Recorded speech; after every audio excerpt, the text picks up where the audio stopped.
Welcome back to Foundation's YouTube channel. Today we're going to show you how to use a simple blood pressure cuff to get your butt to start firing. So basically get your gluteus maximus, all the gluteal musculature to start firing. This is a big problem for runners, really athletes in general, but runners tend to become very hamstring dominant. You can Google that and there's a ton of literature on that. And the problem is you're going to run into hamstring tightness, recurring hamstring strains, hip pain, knee pain, lots of different things that are not going to be fun for you. So I'm going to show you how to use a blood pressure cuff to kind of help with that. Then if you don't have a blood pressure cuff at home or don't want to go get one, I'll show you how to do it without it. I don't think it's quite as effective, but it works. And then I'll show you a progression to go through that'll continue to keep your glutes firing well. So for starters, you're going to lay on your stomach, and this blood pressure cuff will be from belly buttons here. It's going to be just below the belly button. And while it's under me, I'm going to pump this thing up to 70 millimeters of mercury. So 70 on the little tick mark. So again, I lay down flat and I put it right underneath my belly button.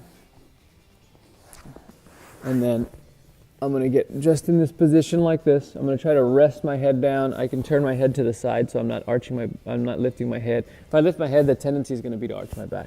So I readjust this again to 70 millimeters of mercury. And the first thing I'm going to do is draw in my abdominals. So I'm going to pull my belly button towards my spine, so I'm creating a little bit of a hollow between me and the table. And I try to bring it down to 60. And it's pretty challenging even just to do that. So you may even just start there and learn to hold that. Now the really hard part is I'm going to pull my abdominals in, again, bringing the needle down from 70 down to 60 by lifting my belly button off of the blood pressure cuff. And then what I do is I try to lift this leg using my glutes without letting that needle go up above 70. It's really, really challenging to do, even though it seems like a low-level activity. But it's worth doing because it's the only way you're going to really, truly learn if you're extending your hip or extending in the hip as opposed to just arching your back. So it's again, a worthy cause if you're going to continue to run or perform at a high level. Now, let's say you don't have a blood pressure cuff. No big deal. What you're going to do is take your hands, you're going to go to your hip bones here in the front, okay? It's really your ASIS, or the front part of your pelvis. You're going to go in an inch and down an inch and feel for the soft spot in your abdomen there. And then what you're going to do is, again, you're going to pull your belly button towards your spine so you create a little bit of a hollow, right? You want to lift off right in here and create a void. Then again, I squeeze my glutes on the right, and then I lift. And already I can feel that's not nearly as challenging because it's not as strict as doing it with the blood pressure cuff, but it's still a good exercise to do. Now the progression is, once you've learned to do that and you become proficient at that and you can feel your glutes firing, we're going to further take away your hamstrings by bending the knee. And then you're going to, again, create the hollow with your abdominals. And you're going to squeeze the glutes and then lift up. Pretty challenging. Okay.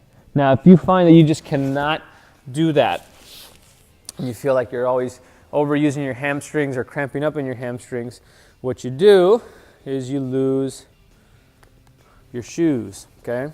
And I'll just lose one. And then what you do is you back up to a wall like this.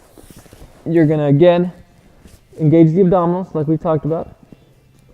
You're going to create a little pressure into the wall. That gets your quads to fire. That'll get your hamstrings to shut down. And then what you're going to do is, without arching your back, you're going to slide up the wall. And then you would come back down. So you can do that for repetitions once you got proficient. Or if you're just learning to do it, you lift up and hold for about 5 to 10 seconds till you feel your glutes start to engage. So it's a good priming activity for the glutes. It's a good thing you can do while you're just watching Netflix and just need something to do to get your glutes to fire. But either way, it's worth taking the time to start engaging your glutes so that the hip is more stable. That'll make your back happier, that'll make your hamstrings happier, that'll make your knees happier.